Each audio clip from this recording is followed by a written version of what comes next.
એવું તો શું થાય કે જન્મ ના મળે તો કે છે બીજું કઈ તારે નથી કરવાનું.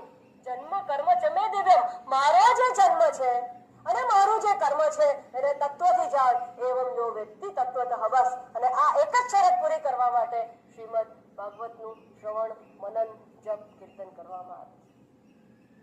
આ એટલા માટે કે આ વિષયની ગંભીરતા સમજાય.